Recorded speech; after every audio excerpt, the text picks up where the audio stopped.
So, to exchange on today's topic, China and Africa, innovation and learning through technology, I will be joined by Luuk Eliens from XNode and Dean Diabaté from Alibaba Group. So gentlemen, welcome and thank you for being with us today. Could you introduce yourself for our audience? You want to start, Dean? Go ahead. All right. Yeah, so first of all, I'm very happy to be with you today. I have a lot of echo. Maybe when I'm speaking, go. Yeah, all right. So first of all, I'm very happy to be on the call with you all today. So my name is Luuk, as Woody mentioned. I'm from the Netherlands, from Holland. My background is entrepreneur, so I had 3 companies before. I sold my second company while I was still in Europe many years ago. I came to China 2.5 years ago. And within China, I've been, from the very beginning, helping to build XNode. XNode is a Chinese privately owned platform for innovation. We help Chinese companies, startup companies, scale-up companies, corporates, VCs, universities, all of those parties. We help them to do innovation in China. And we do that specifically with a focus on cross-border innovation. So we help foreign companies come into China. We help Chinese companies go out. And of course, from that angle, I'm particularly interested in also making the bridge between Africa and China. So thanks all for being here. And as Rudy mentioned, happy to answer all the questions to the best of my knowledge. Great, thanks, Luuk. Dean, your turn. Well, thank you again, Woody. Thank you, the Africa Tech Summit Connects team. My name is Dean. I'm French. I arrived actually in China in February 2008. I have a background in financial services, advertising, and now I'm in the cross-border business unit of Alibaba Group, which is called Tmall Global. It's actually the #1 B2C cross-border e-commerce platform. We're helping a lot of global brands enter China, either via cross-border business model or even other new shipping methods that we have just launched recently. And as part of my role in Alibaba Group, I was also, and I am still, the lead for the EWTP Africa trade segment, meaning that I help African brands to enter China through the EWTP or Electronic World Trade Platform initiative that was launched by Jack Ma in October 2018. Very happy to join, and I hope I can answer all the questions around the end of the conversation. Sounds exciting. So let's just get into the topic, where I had some question about what are we going to talk about actually today, because China and Africa is such a vast topic. So we like to keep it focused on innovation, tech, and what we think is an opportunity, not only for Africa, which is the obvious one always, but also for China. So this topic comes to the light of the shift. There is a shift in the China-Africa relationship for a long time. It has been a lot of government-to-government relationship, with China becoming an essential trade partner and creditor of the continent. But even when it comes to trade, we are only seeing what I think is the tip of the iceberg, because Africa only represents 5% of Beijing $4 trillion yearly spending in trade. So there is still a long way to go. But what concerns us today is to dig further into what we saw as being a Chinese private investors being more active in Africa than what they have been. So, and they have been actually also fairly encouraged by Beijing to do so. And in the last year alone, you have 3 startups, I'm sure we all have seen this, raising a total of 240 million from venture capitals, which are funded by 15 different Chinese investors. So I'm talking about OPay, PalmPay, and Lorry System.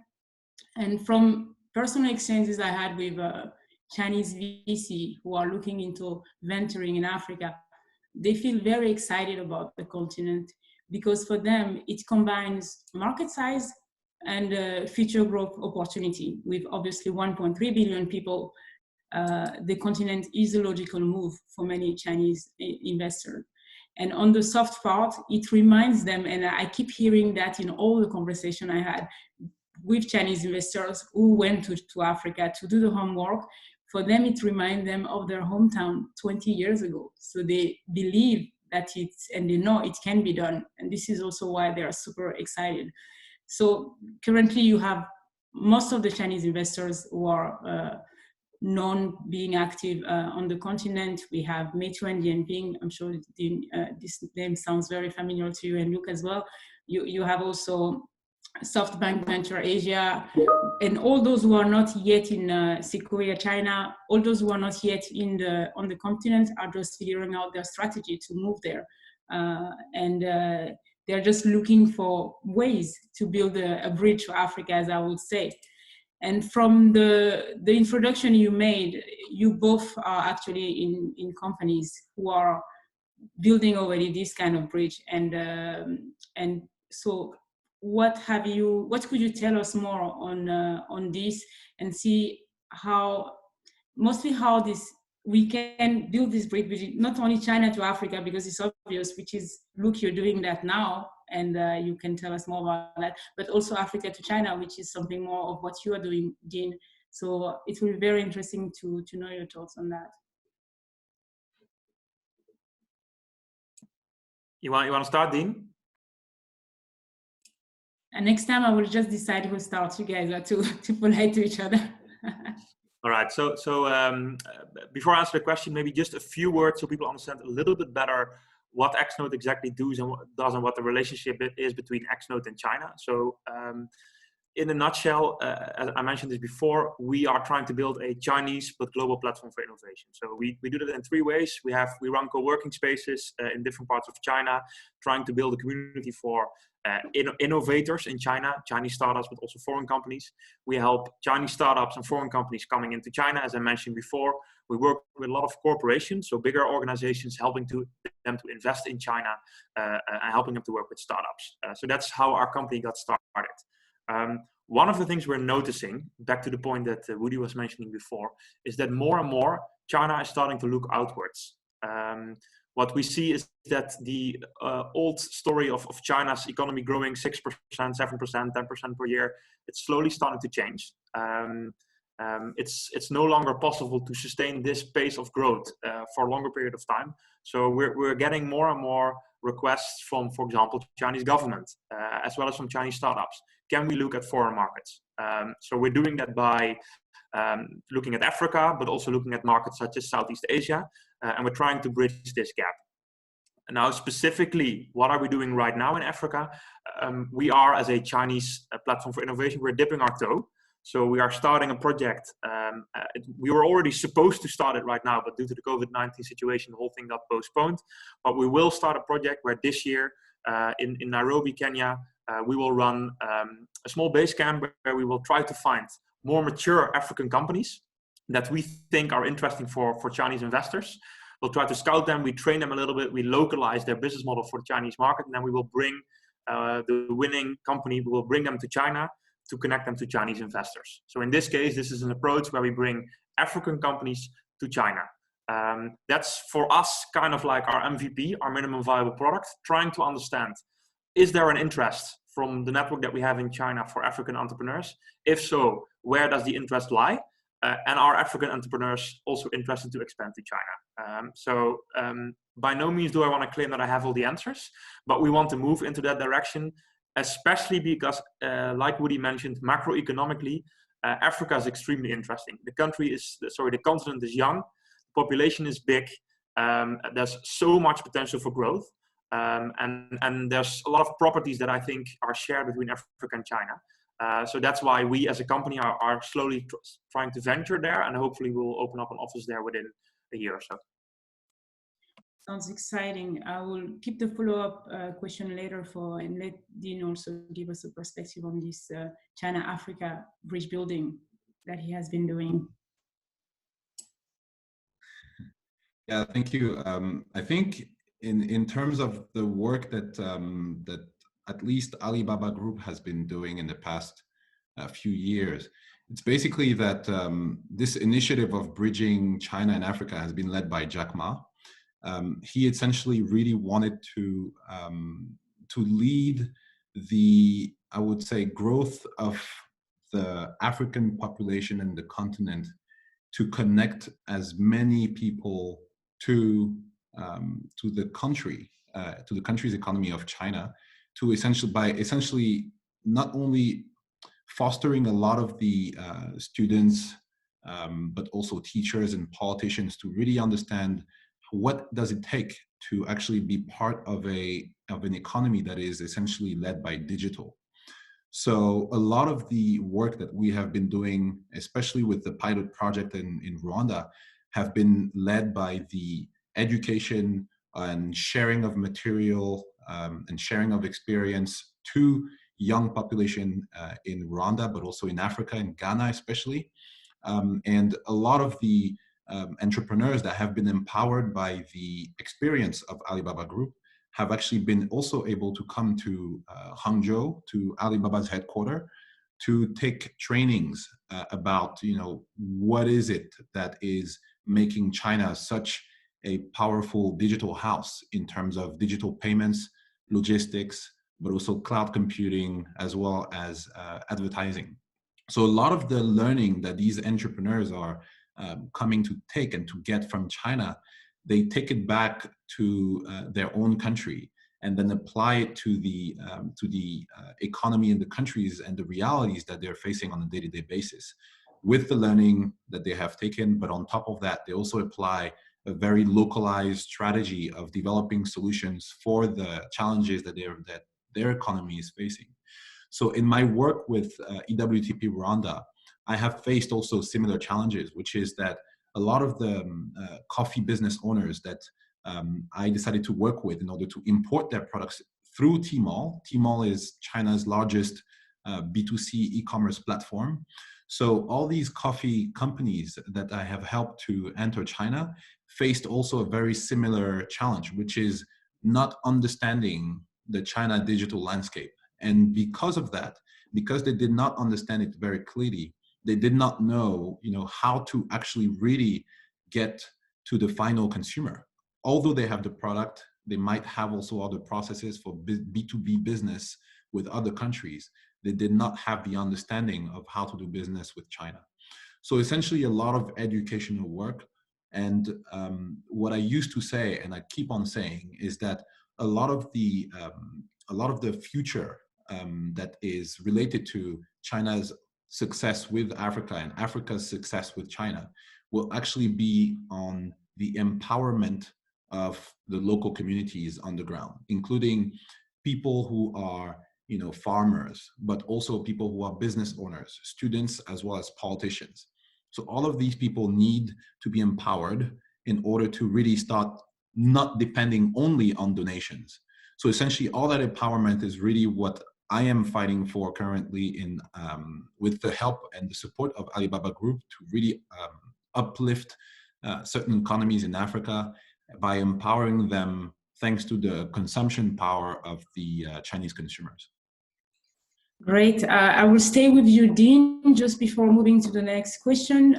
You are many to send your question into the chat. It will make it easier if you can use the Q&A section for your questions.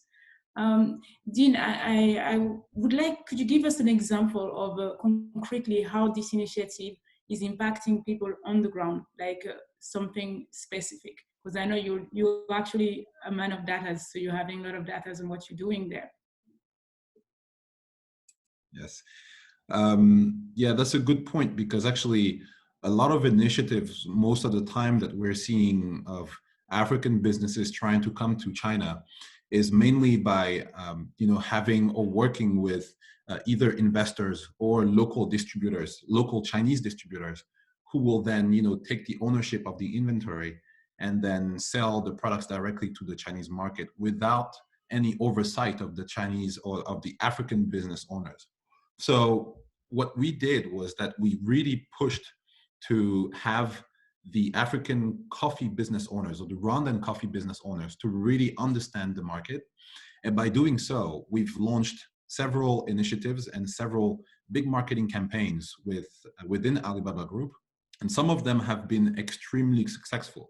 So for example, the latest one to date was a live stream session that we did in January. So live streaming has taken China by storm. So you have a lot of influencers, Chinese influencers, who can make or break a brand just because they have such strong followers. So what we did was that we connected one of the Rwandan coffee brands to one of our major live streaming platform, and then we invited a very famous influencer to come and share her insights about the taste of the coffee and her experience of drinking it, etc. And we saw sales of 5,000 bags being sold within 10 minutes. So 5,000 coffee bags of roughly 250 grams each were sold in just 10 minutes. This is kind of a big milestone that we've achieved, because originally, if you think about coffee from Africa, Chinese consumers would think about Ethiopian and Kenyan coffee, but they were rarely thinking about Rwanda coffee. So we've managed to turn around the mindsets of the Chinese consumers to really get them to understand that Africa is a very big continent that has many countries, that has also several countries that are also known for their coffee. And it's not only about Ethiopia or Kenya, but now it is also about Rwanda. So the mindset has been shifted, and now the country is enjoying great growth for its coffee into the country.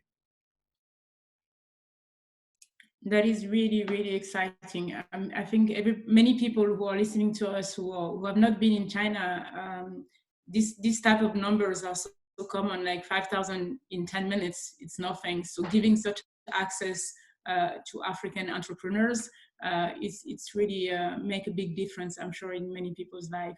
To Luuk, I have a lot of questions on the Q&A for you, following your explanation of what XNode is doing. So I will start with one from Julius, who is asking, how can African startups access Chinese investors, especially if they're early stage startups, which is also linked to another question which was directed for you. What do you mean by mature companies, and because they have a small startup and they're also looking for raising money? I mean, you must be very used to hearing those questions from startups. I totally understand both questions, and I'll try to answer them best I can. So maybe just a few more words on the initiative that we are starting to employ, as I mentioned in Nairobi. So the initiative that we're doing is called Urban X. We do this together with actually the United Nations and the World Bank. And the purpose of our specific initiatives is to find African entrepreneurs focusing on urban issues. You can also call this smart city. So how can technology help specifically to build cities of the future and to, as a result, alleviate living conditions for people around the world, and in this case, with a specific starting market in Nairobi. That's our first project. So for that specific project, as I mentioned, we will be scouting companies, and the winning company will be brought to China. We will connect them to our network here in China, including Chinese investors. So for that specific project, why later stage companies? Couple reasons.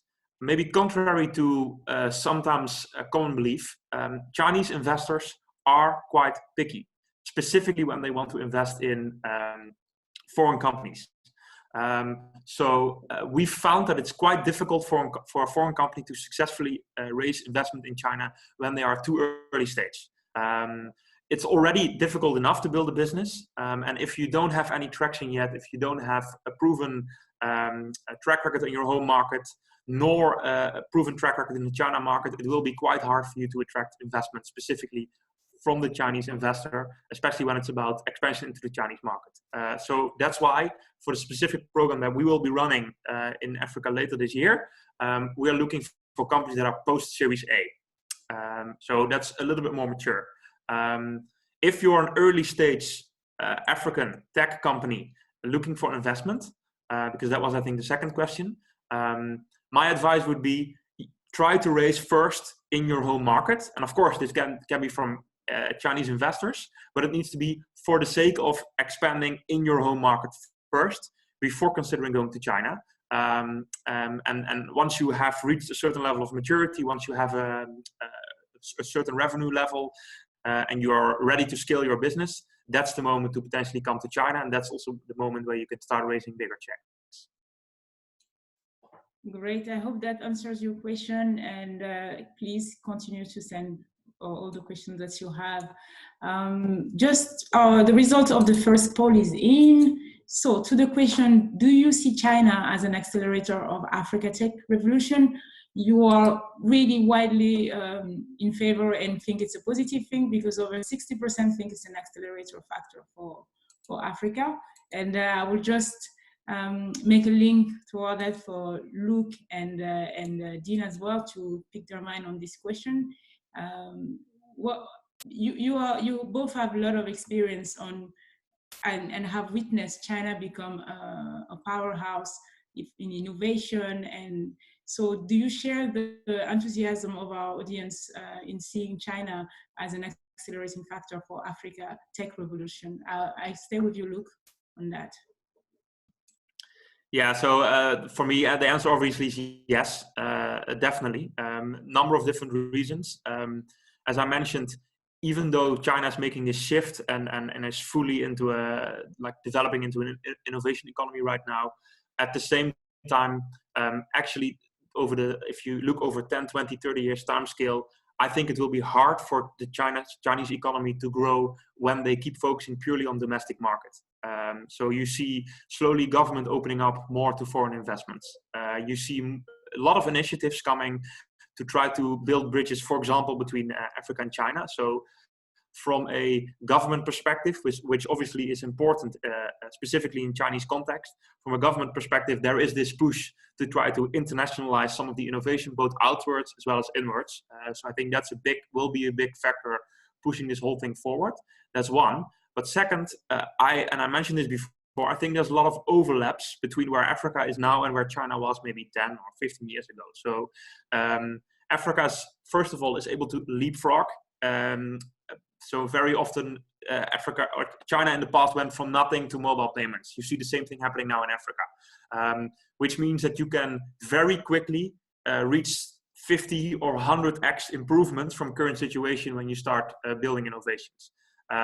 So that combined with the size of the market and the growth potential and the youth of the population, I think makes it an extremely interesting market for Chinese investors, for Chinese companies, for Chinese government. And also because the relationships that have been built over the last 5, 10, 15 years are quite good, quite strong. I would argue stronger than US and Europe.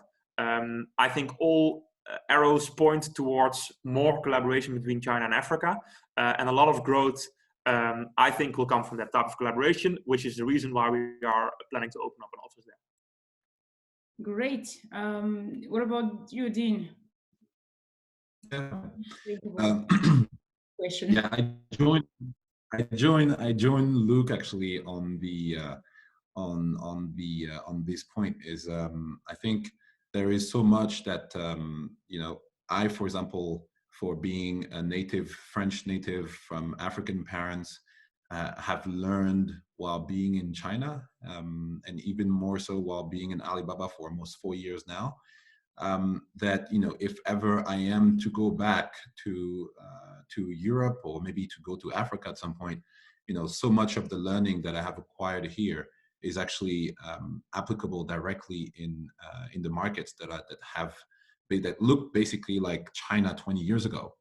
So in essence, I think a lot of the core advantages of having a very strong relationship between China and Africa. And what I mean by relationship is, for now, it's more economical relationship, right? So it's more related to exchange of goods, exchange of ideas, exchange of knowledge and experiences, which is going to enable a lot of African economies to grow a lot faster.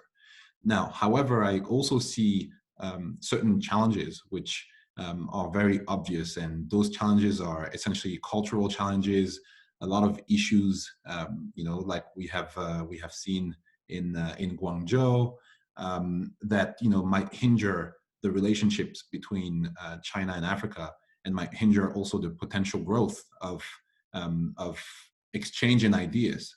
So I think that for us being here, it is very important to not only remember that China is essentially a growing economy, and Africa is still at a very early stage in terms of growth.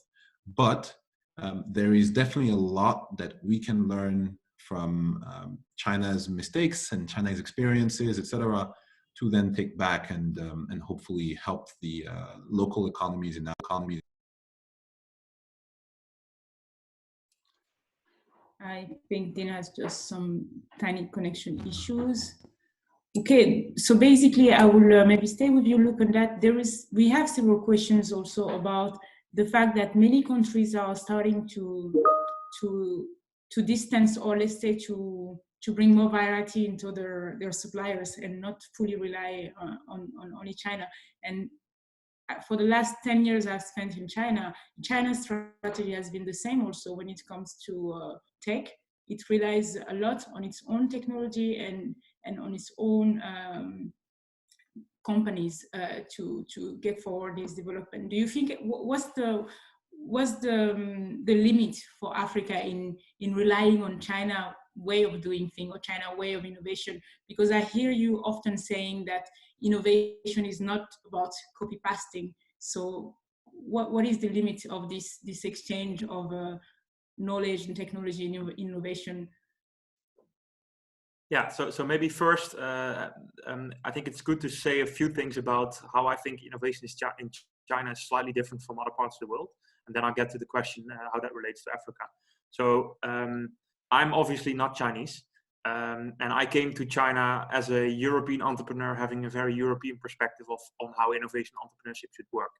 And in the last 2.5 years, working with many different startup companies, many different founders, if I would have to kind of summarize my conclusion, is that I was completely wrong, almost about everything that I thought about how innovation should work or how entrepreneurship should work. So if you look at a typical Chinese startup or typical Chinese entrepreneur, the way they do innovation is they come up with an idea for innovation. They find a way through their network and through their friends to very quickly build something. They build it extremely fast and very often horizontally. So rather than focusing on specific pain points or focusing on very specific niche customer, actually they build many different features very quickly. They raise a lot of money and then they expand even faster in all different directions. And if you look at the mindset of a typical Chinese entrepreneur, it's very pragmatic. It's very result driven. So for example, the whole methodology around lean startup and quickly iterating and keeping it small, very often it doesn't really work in China, or Chinese entrepreneurs don't innovate like that. Now back to the question, how does China innovation and Africa innovation, how do they relate to each other and how can the two learn from each other? What I think, if you're an African entrepreneur, what is interesting for China, or what China dearly needs right now, is companies that are doing business to business innovation with a differentiated technology. If you have that type of business, for example, agri-tech, or you're doing something in deep tech, and if you have something truly differentiating, there will be lots and lots of opportunities in China, lots of investment opportunities, lots of growth opportunities. If you're more business to consumer, and want to do something in e-commerce, I mean, Dean will know better than me, then it will be very hard to beat Alibaba. You might be able to partner with them, but when it comes to the core platform that they've built, you can't get much better than what Alibaba has. So for foreign companies wanting to come into China, my kind of thesis is you need to be business to business. You need to have some differentiating technology. You need to be a little bit more mature, and you need to understand how innovation in China is done. So much more horizontal, much faster, raising much more money. And if you have that mindset combined with the properties I described for the business, then I think as an African entrepreneur, you should consider China as one of your primary markets to expand to. Thanks, Luuk. Dean, I will let you jump into the same question. If you want me to repeat it, that's fine, because you had, I think, a slight cut in the connection. But before that, I would like to send you a second poll. Do you think China can benefit from innovations made in Africa? Which is pretty much what Luuk has just explained, and in which field that could be. So what is your take on that? I see some funny comments that makes me smile. Maybe will make you smile too, Luuk. Say, sure, please go with copyright. and patent protection. Otherwise, they will copy that ASAP. I guess you advise that to all your startups, also those from Europe that you bring to China. Yeah, I can say something about that afterwards. Of course, IPR is always a thing when companies want to come to China, but there's ways around that. We can dive into that later, maybe. Yeah, so Dean, I just let you also share your thoughts on the previous question about what actually could be the limit of strong dependency on China and where Africa actually could be playing his game, if I can say this way, to make the best of this cooperation with China. Yes. I think, if we look at very basic examples of, companies like Facebook, Twitter, YouTube, all those companies that were blocked away from China, I found it very interesting. At the time when all those companies got blocked in 2008, I was basically really trying to connect, to my Gmail account, and I just couldn't do it. It was just impossible. So I could not understand what was happening. And a few years later, we hear about, companies like Wechat, companies like Youku, companies like Tudo, etc. All of these major social network companies coming out to essentially almost replace the companies like Facebook or YouTube, etc., and create a sort of like a solution that is made for the Chinese market. If I look at the Wechat today, so Wechat is a social messaging application that a lot of people in China, more than 1.2 billion people, I believe, around the world use Wechat today. This mobile application is nothing that I believe a company like Facebook could have created for China. So the innovation has started first, by obviously blocking companies, foreign companies, to allow innovation to happen in the country by Chinese companies for the Chinese consumer. So I think that if we look at the potential innovation that needs to happen in Africa, it should be something very similar. Otherwise, we are going to have, African companies that mainly rely on the models of companies like Google, YouTube, or Facebook to essentially create their business model and their solutions for the local market.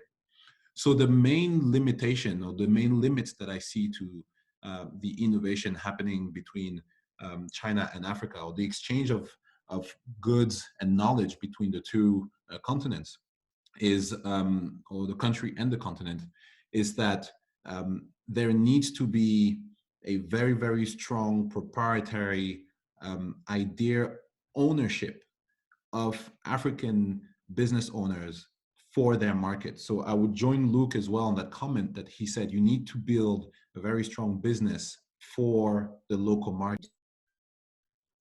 Yes. So that's a very good question, because at Alibaba, we're facing very similar, thinking about, what are we doing? Are we internationalizing? Are we globalizing? So the answer to that question is that internationalizing means that you take a local business and then you bring that business, or you push that business into international markets, but you keep the main features of its local market.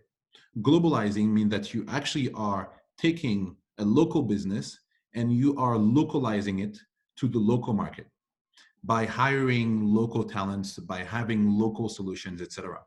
So that is, in a sense, the major feature of globalization, that even Alibaba today is having a lot of challenges, because the solutions that Alibaba is currently putting forward are basically supporting the local Chinese market.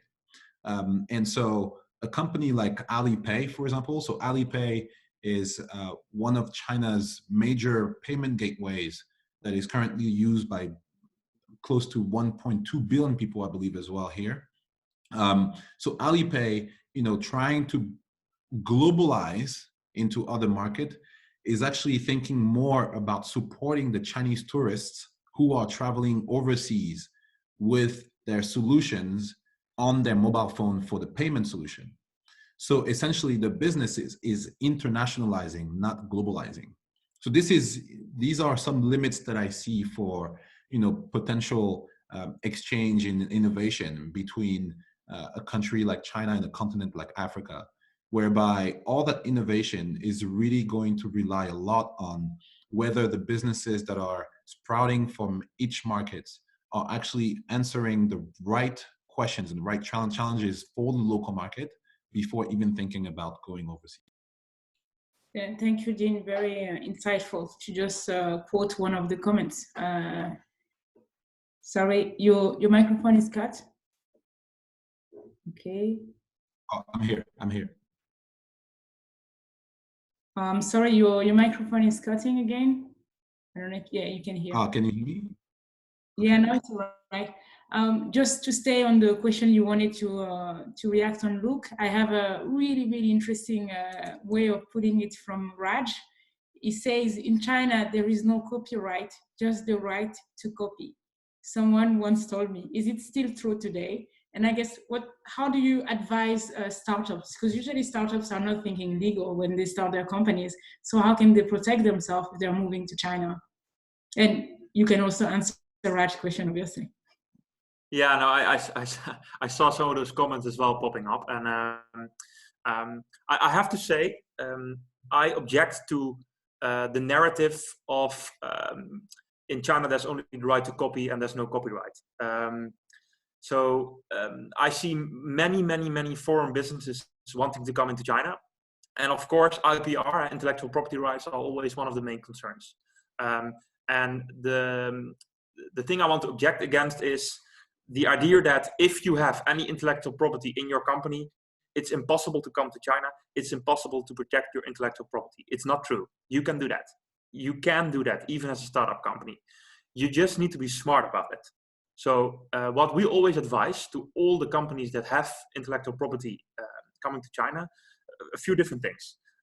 First of all, you need to realize this is what China needs, right? China needs differentiating technology. China has an interest to help you get into that market. So there will be a lot of pull. If you really have something unique, there will be a lot of pull for you to come into China, to different provinces, to different districts. The way to protect your intellectual property properly, and of course it depends a little bit on the case, is first of all, make sure that the core tech always remains in your holding company, which ideally is located outside of China. That's the first thing you can do. Make sure that whatever product you are launching into the Chinese market cannot be very easily reverse engineered. So I'll give you an example. We're helping a robotics company right now coming into China. They have very interesting tech for autonomous robots. All the tech is located in their holding company in Europe. And it's virtually impossible to reverse engineer the unit that they are planning to launch within China market. So that's kind of the first thing. Now, once you've set that up properly, what's incredibly important is to find yourself a trustworthy local Chinese partner.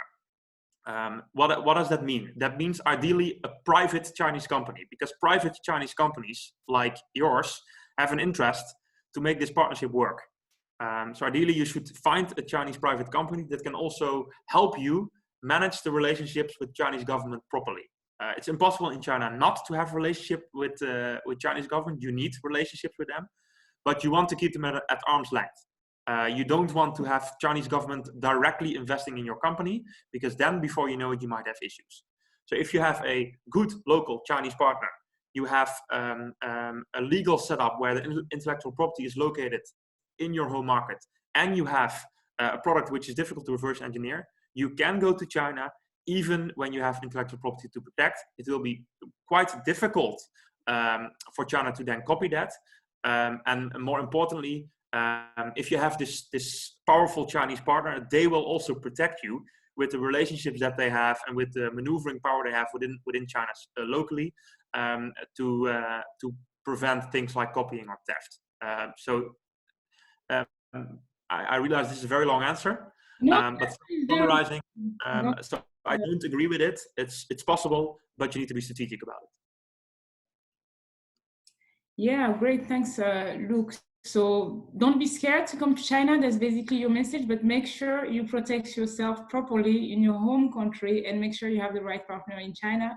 I wouldn't ask you how to get a right partner in China because that's a whole other discussion topic, because this is, I put myself in the shoes of somebody who is based in Africa, and hearing find the right partner in China seems like pretty impossible. And that's what you, with XNode, you're building now in the service you provide, to bringing the right startups to China and also to meet the right people in China, I guess.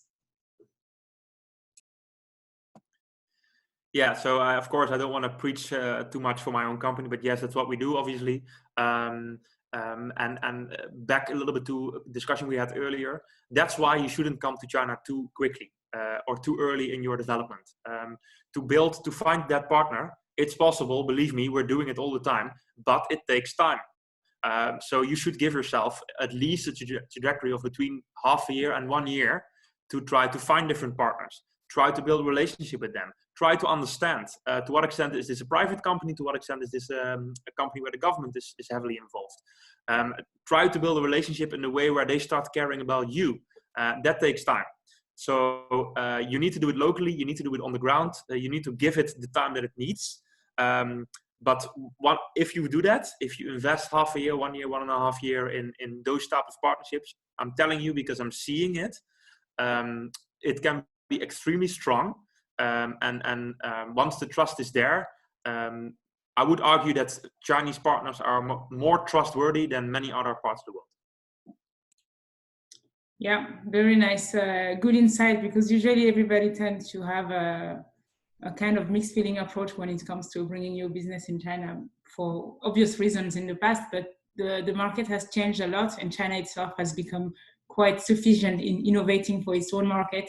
Then doesn't have such a need to copy, I would say, at least for B2C part, as you mentioned before. I don't have the poll results for the question, do you think China can benefit from innovations made in Africa? But I'm sure I'm going to have them soon. So I would like to stay on that and to be, magic just happened. So you are nearly 90% to 85% to either agree or strongly agree. So I guess it would be interesting to know in what field Africa made innovation could be essential for China.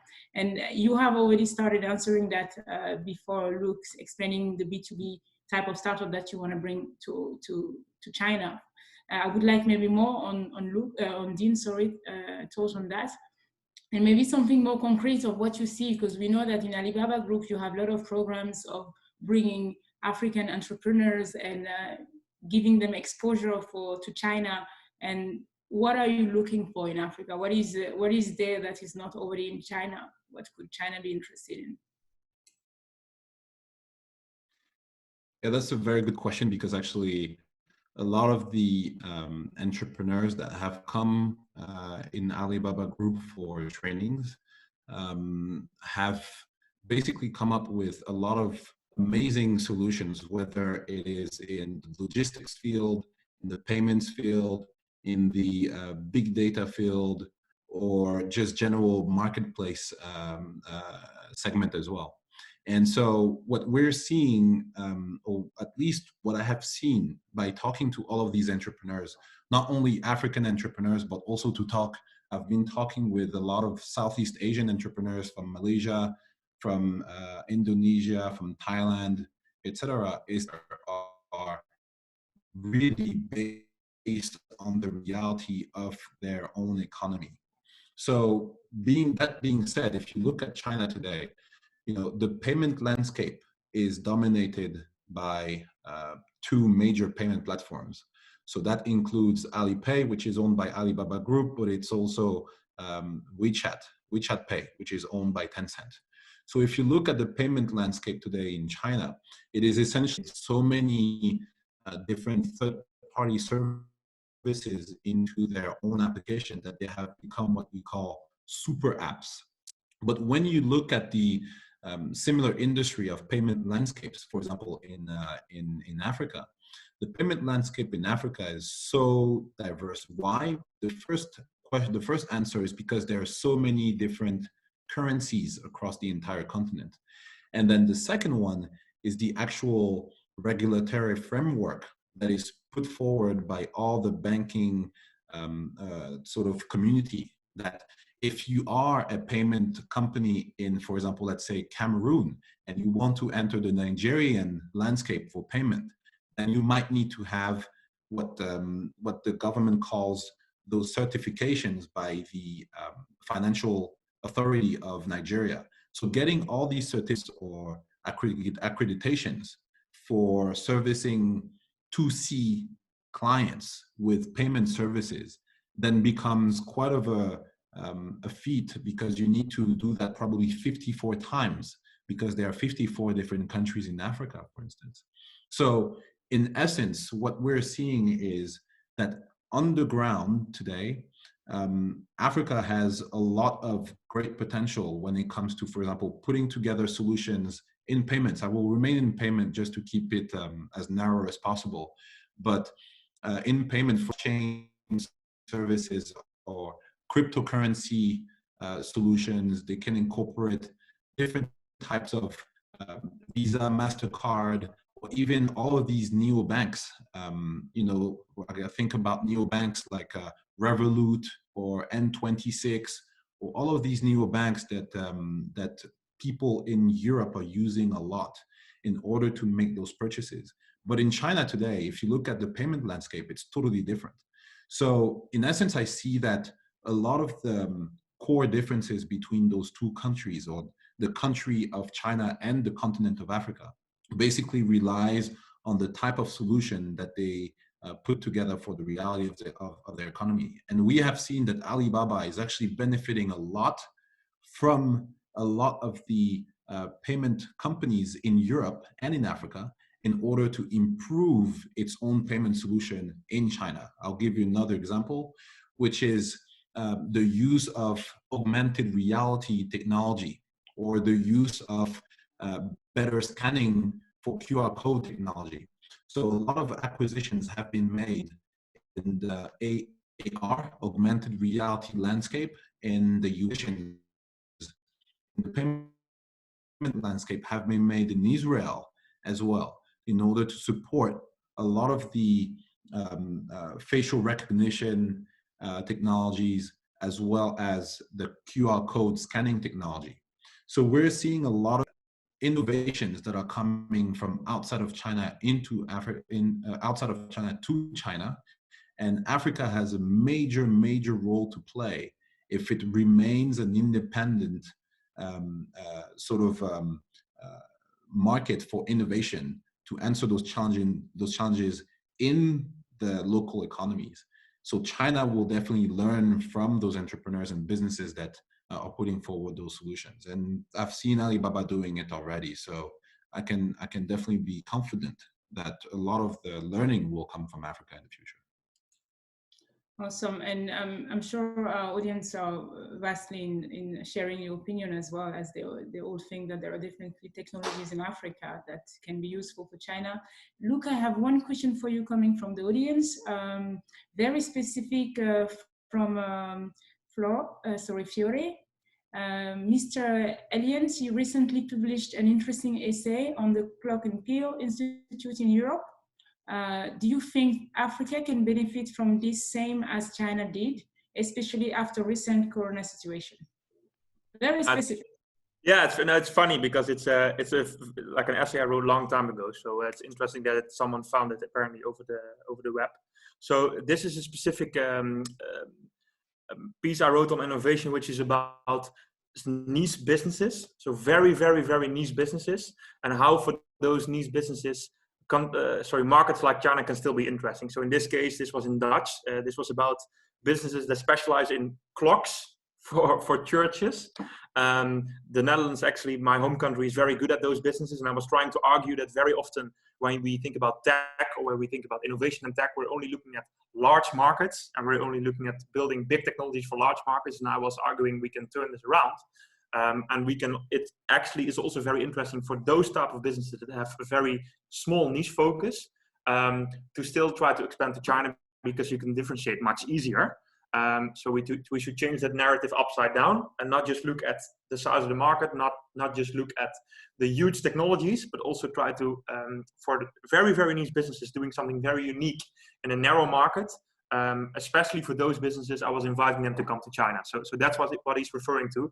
And yes, I would argue that also applies to Africa. It goes back to the point I made before. It's not easy to penetrate Chinese market. So if you do it, you need to have something truly, truly differentiating. Again, that can be in technology, can be in IPR, can be in a very specific, narrowly defined market that no one's going after. But if you don't have those type of properties, it will be impossible to penetrate the Chinese market. It's difficult enough as it is. Okay, very straightforward answer. Thank you for that. We are running close to the 1 hour conversation that we're having. Please feel free to ask your questions, and the audience has a lot of great comments for you guys. Excellent panel. This is very interesting. So they are really excited about what you're sharing, and I'm sure we can sit here and discuss all day and finding new ways for making this China-Africa cooperation when it comes to tech more exciting, but unfortunately we only have 1 hour.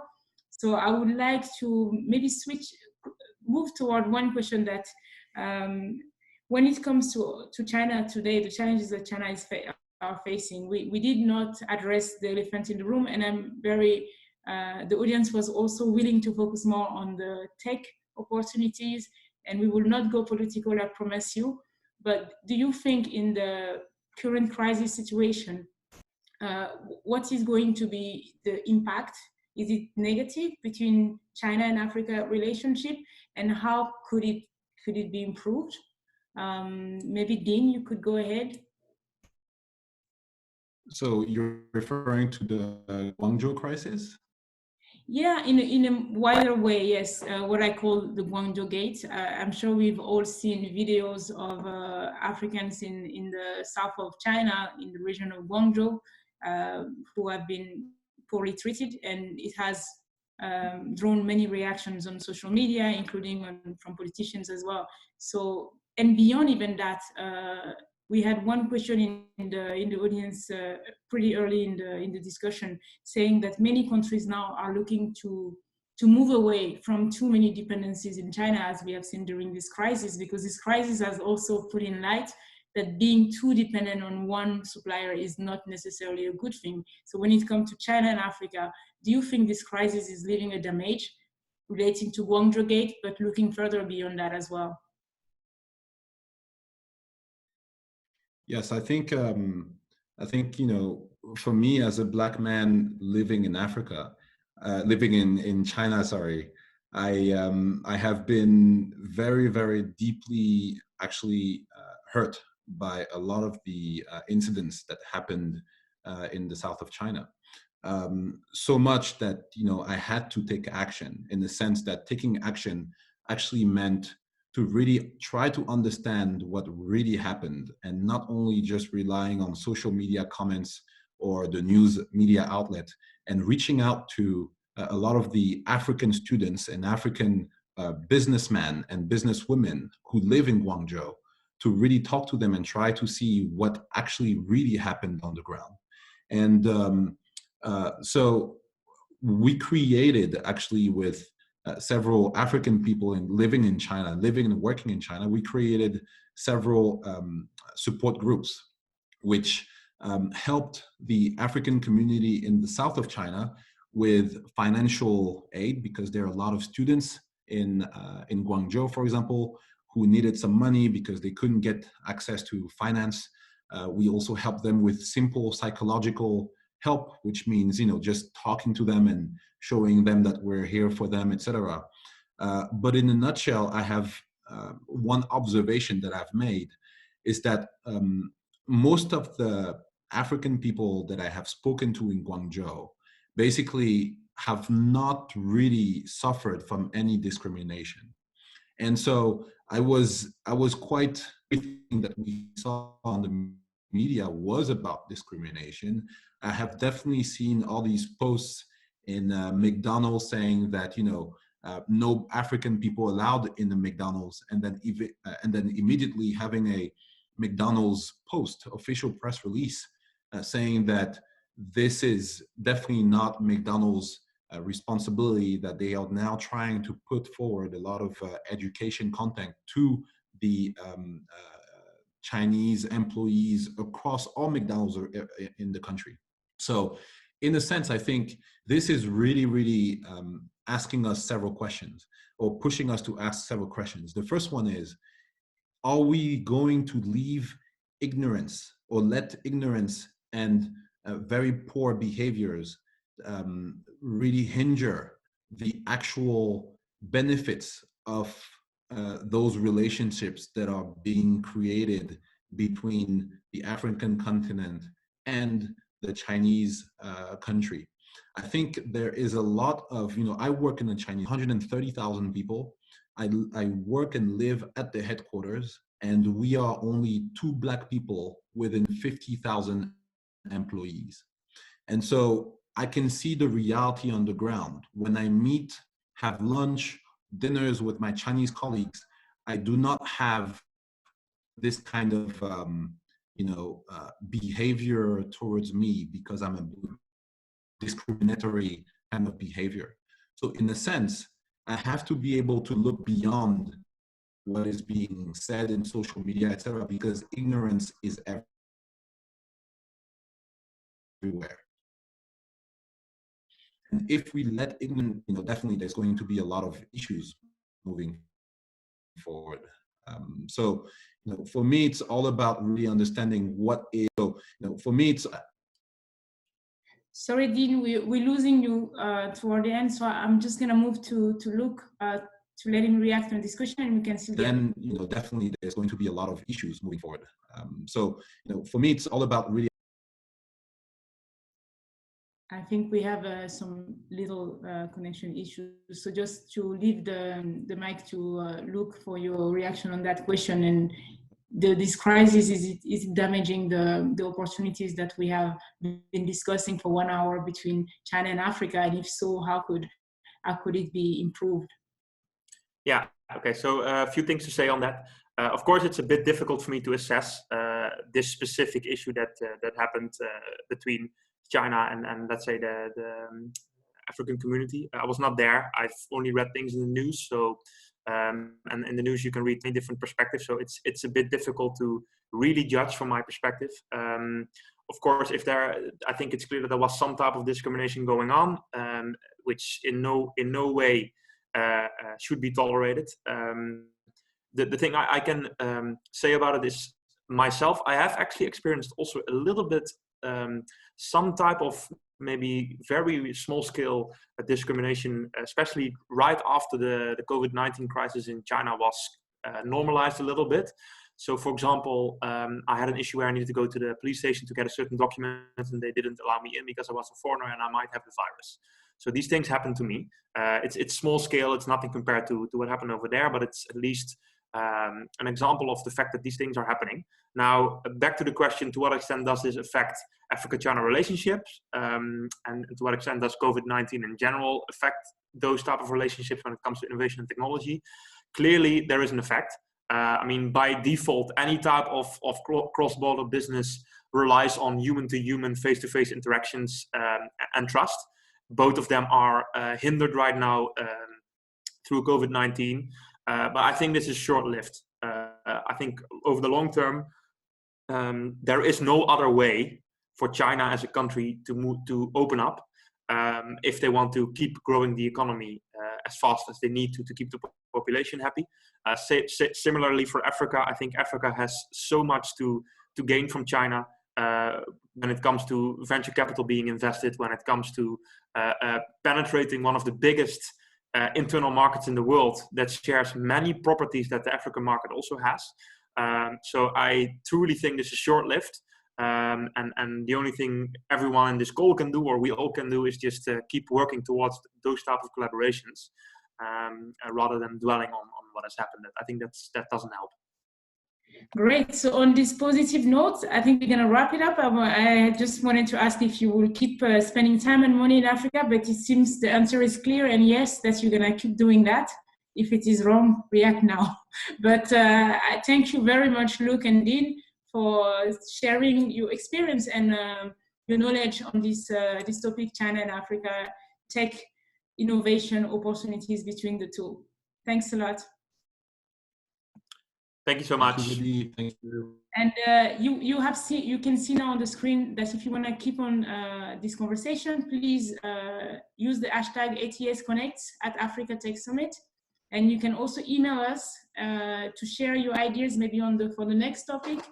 And you can also follow the two speakers of today on LinkedIn and social media to keep the exchange. I thank you very much for your participation and very interesting questions. See you soon and talk to you all very soon.